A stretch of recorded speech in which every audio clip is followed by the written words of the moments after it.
Back when Event Horizon first released in 1997, it slipped so quietly past the loud promotions I had no idea it would go on to become one of the cult classics in the horror sci-fi genre. It was a commercial failure, and the critics blasted it. Also, it didn't help that Paramount trimmed roughly 30 minutes of the gory footage. However, even though it was initially brushed under the rug as just another sci-fi horror movie, the legacy started to build up over time as the fans discovered the true charm of the narrative. I found the story of this mystery spaceship fascinating, and now, with a couple new comic book series, the franchise finally has the limelight that it always deserved. But perhaps more mysterious than the story itself was the titular ship, the Event Horizon itself, the government black project built to fold space that came back from its maiden voyage with something worse than vacuum. In this video, I'll be exploring the anatomy of this unique spaceship, and sit tight for this journey as I tear apart the fabric of this otherworldly horror.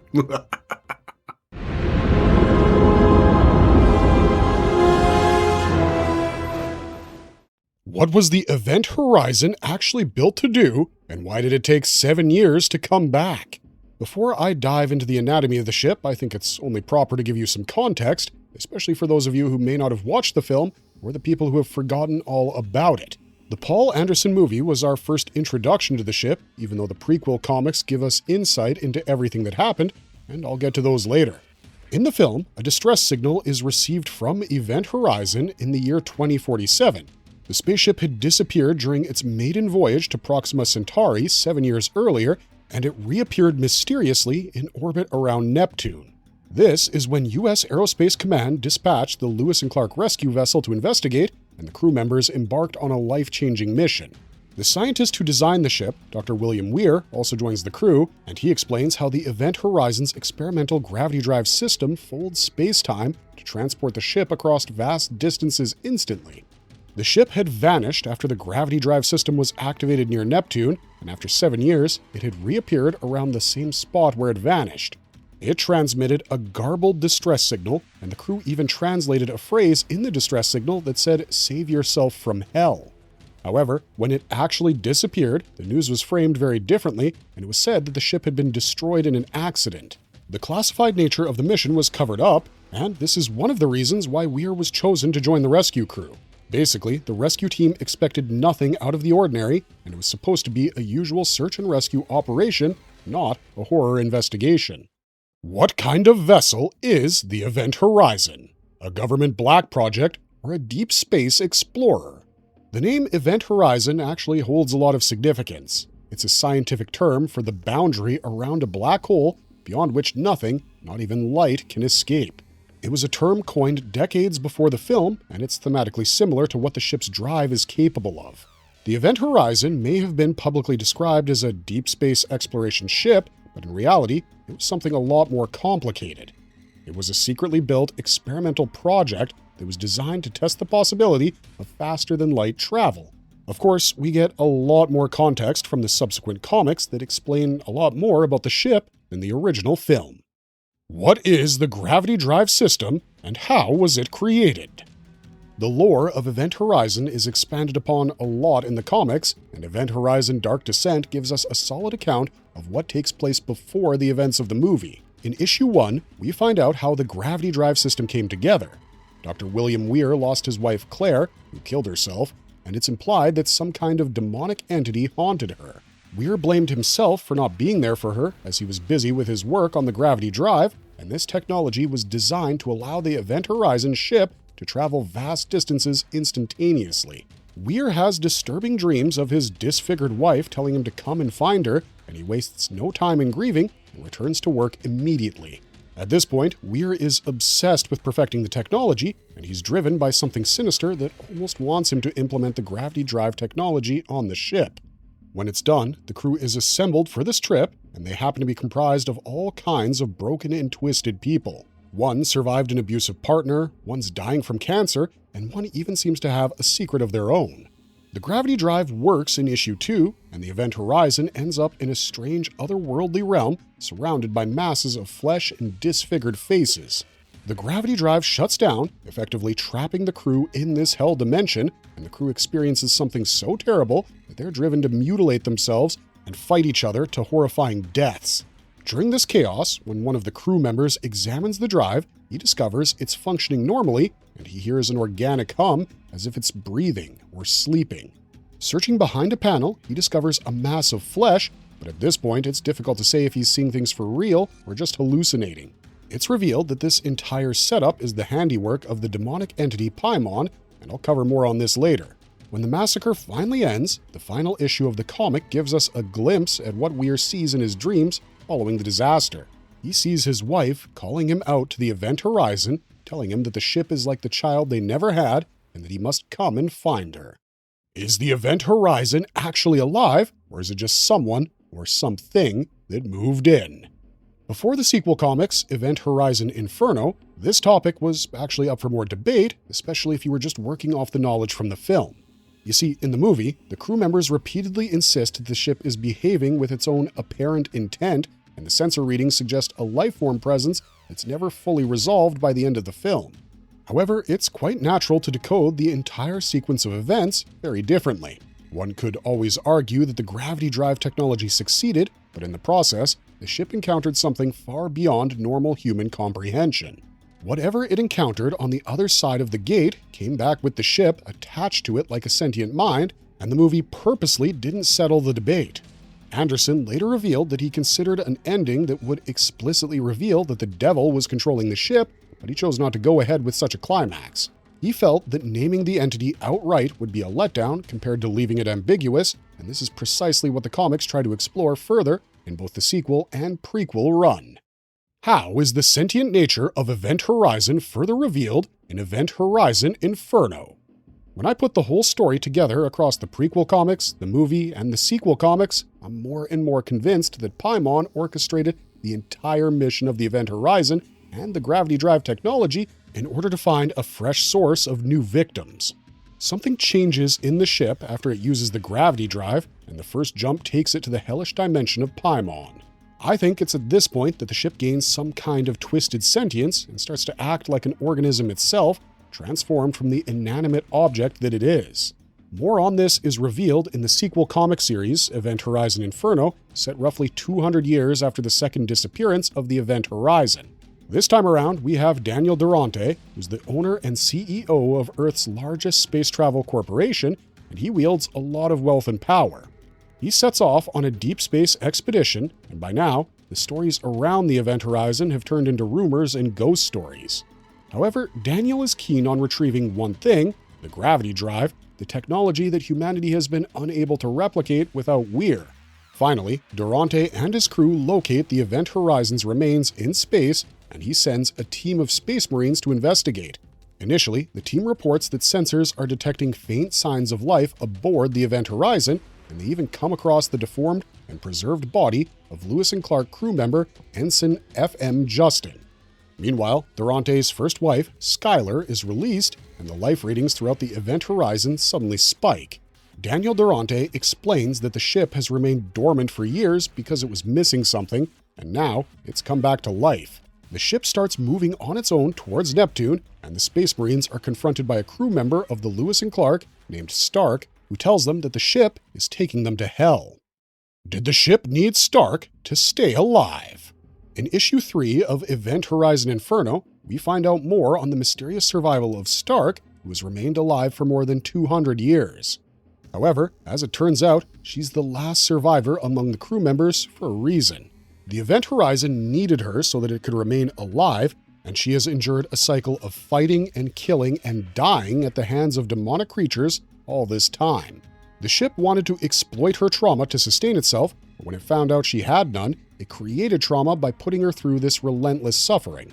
Her colleague, Cooper, realized that they were trapped in a loop and abandoned the ship, but he died in space, and ever since, the Event Horizon made escaping nearly impossible for Stark. With time, the ship weakened, and both it and Stark fell into a dormant state, which was only changed by the arrival of the Marines. So not only is the Event Horizon sentient, it functions like any other living organism, where it requires sustenance and goes into a period of dormancy, which you could describe as an extended hibernation to prolong its own life. The Event Horizon is a hungry god that must be worshipped and fed. The physical form of the ship explored. Perhaps the most disturbing aspect of the Event Horizon is revealed in the final issue of Event Horizon Inferno. Durante, who has been a devil-worshipping man all his life, has come here on purpose, and with time, more is revealed about the nature of the ship. In the third issue, Weir emerges from the gravity drive with the body of a massive spider attached beneath his abdomen, and he exclaims that his child will be whole again. Later, when Daniel Durante's synthetic AI wife Annabelle enters the mind of Event Horizon at his request, she tries to communicate with the separated gravity drive section. However, she's no match for the will of the ship, and this is where the ship explains its purpose. It was once a mother to its crew, but when Paimon gave it life and agency, it decided to abandon the motherly role. The Event Horizon declares itself a hungry god that must be worshipped and fed, and we even catch a glimpse of the humanoid physical form of the ship when she appears as a gigantic female humanoid made up of flesh and ship parts. True to its claim, the ship seems to have certain godly abilities, such as when it tells Annabelle that she's not the first synthetic created by Durante and that there have been others who have been used and abused. Meanwhile, Durante orders her to activate the gravity drive as an excited Weir waits on the other side. She refuses to obey the orders, but it seems to be a little too late as fleshy tentacles emerge from the Chaos Realm and envelop the gravity drive section of the Event Horizon. What makes the ship so dangerous as a sentient evil being? Say what you will about the nature of the Event Horizon, it was possessed by an evil demonic entity or it gained some twisted sentience, there's no taking away from the fact that the ship is extremely dangerous. It has instant access to all of its functions and can use them to manipulate those on board and go on to kill them. The ship can also access the memories of those on board, and the memories are used in its manipulation games. There are countless examples of the ship driving people to kill themselves or others, and those on board have done unspeakable things when completely taken over by the ship's illusions. Also, it's worth noting that the Event Horizon acts in its own defense, and it has an inherent desire to spread evil while also protecting itself. Any attempt to separate the main cabin from the engine was prevented, and clearly, the ship could identify those willing to destroy it. I'd put good money on the possibility that the ship can also activate its own gravity drive as and when required, even though we don't see this directly. Does the ship have a personality? What is it like? The Event Horizon may have started as your average, ordinary, inanimate spaceship, but something changed once it traveled through hell. For starters, the sentience caused it to develop a personality, and the ship is almost like a sadistic and evil being with a mind of its own. There are times where it goes out of its way to torment the people on board and demonically influence them to kill or mutilate or even rape each other, and it derives pleasure from such despicable acts. The Event Horizon is incredibly intelligent, and it can do anything to protect itself after detecting a threat, but it doesn't always act in defense. The ship displays certain emotions as well, and it has a reaction to the actions of certain crew members. You could say that when the ship showed the blurred video recording, it was an ultimatum in response to Miller wanting to destroy it. All in all, it's not much different from Paimon himself, and just as complicated, which makes its evil so mysterious. Why does a 2040 Starship look like a Gothic cathedral? The design of the Event Horizon is fascinating, isn't it? I mean, this is supposed to be the finest of futuristic tech, and yet the real-world design is one that you wouldn't expect. This is because Anderson was inspired by Gothic architecture to build the overall look of the film. You see, the primary concept behind the film is rather unnerving. A spaceship designed to travel faster than light travels somewhere it was never meant to go. It then became infected by something or grew some kind of twisted sentience, but either way, the ship had to have a fittingly ominous design. The director later revealed in an interview that he drew from one particular historical site considerably.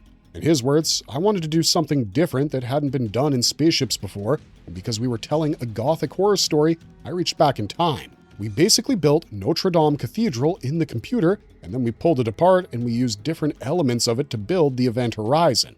Now you know why the engine thruster pods of the Event Horizon look so similar to the towers of Notre Dame. As a whole, the ship looks like a Gothic cathedral, and when viewed from above, the silhouette resembles a crucifix. Could that be any more ironic? The overall design is actually similar to Weir's own in-film description about the ship being effectively a cathedral for science. The whole religious framing is actually done on purpose, and maybe the involvement of someone like Clive Barker during pre-production also added to this twisted design mechanism. How does the gravity drive actually fold space? I know we're getting down to technicalities at this point, but there's no better way to understand how the event horizon actually works. For instance, the gravity drive is explained in the film by its creator, Weir, who we later learn was motivated by something else entirely to fuel the first voyage. He explains the gravity drive as a technology that generates a controlled, contained black hole and uses it to fold two distant points in space-time together. This lets the ship cross vast distances instantly instead of traveling the distance conventionally. Even if you look at the design of the gravity drive, it's closer to religious iconography than a conventional engine room that you might expect. You've got three large metal rings rotating around a central core, and this is visually and structurally different from anything else you might have seen in the ship. It's fun to note here that the gravity drive was not originally designed this way.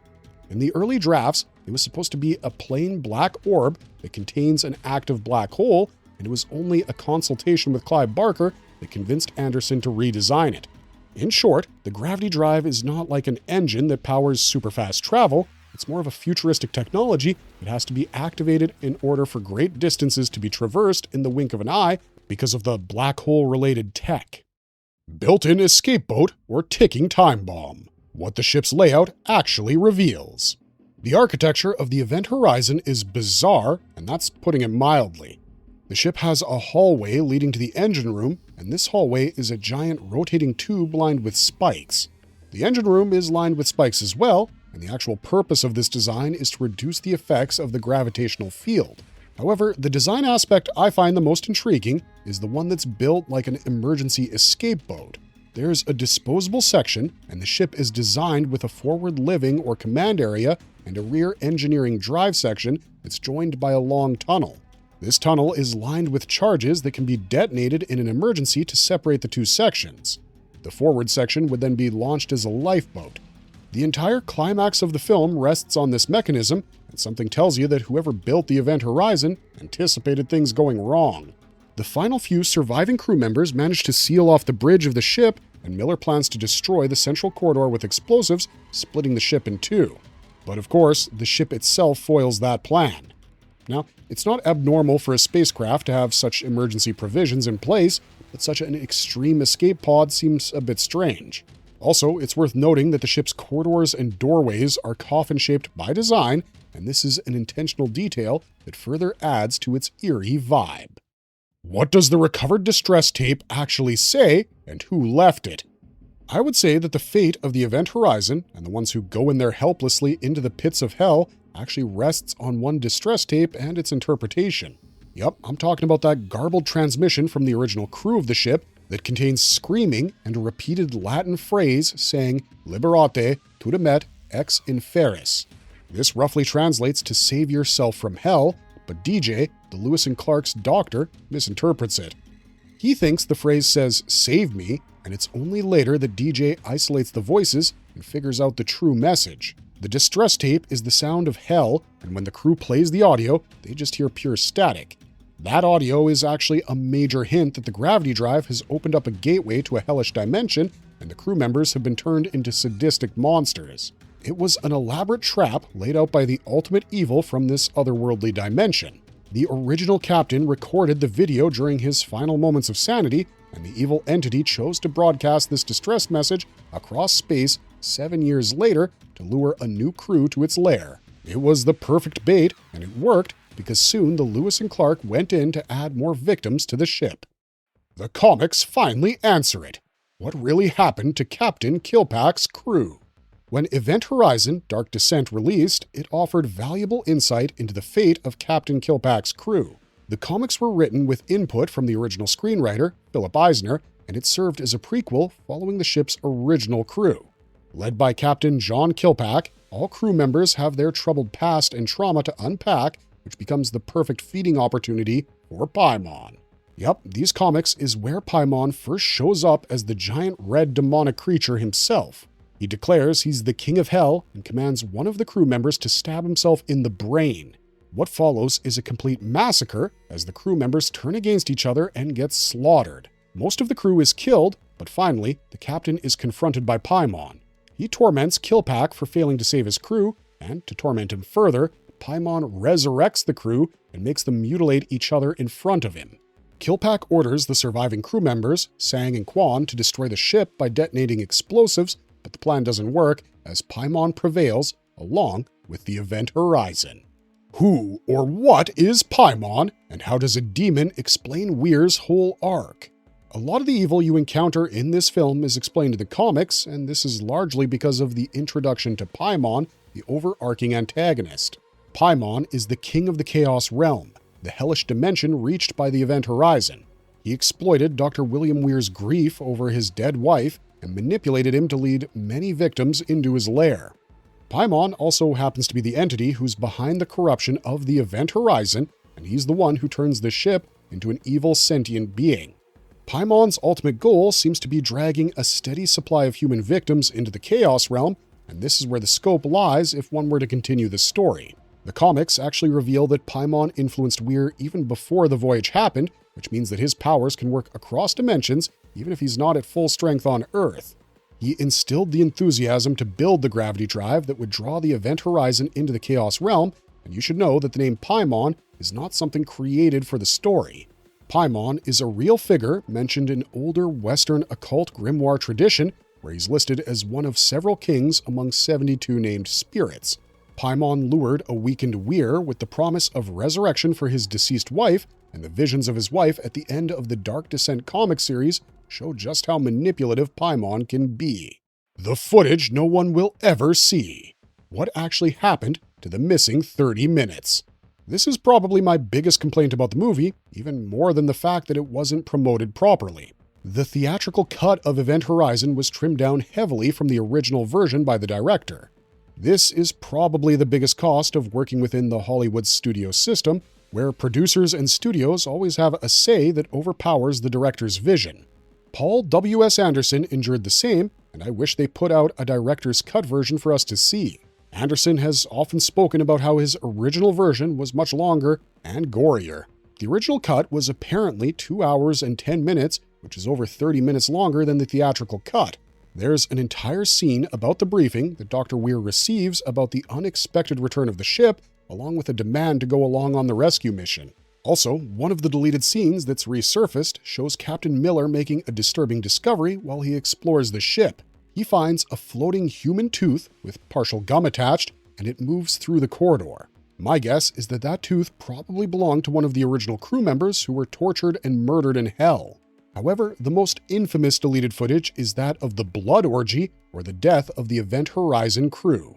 When Miller and company view the ship's log, they witness the crew being massacred, and the scene was reportedly too disturbing and graphic. The footage we see in the film is twisted, but the director's cut was even worse, and the Paramount executives were scared to go ahead with it. Anderson had hired adult film stars to simulate some of the sexual violence, and this was deemed a bit too much.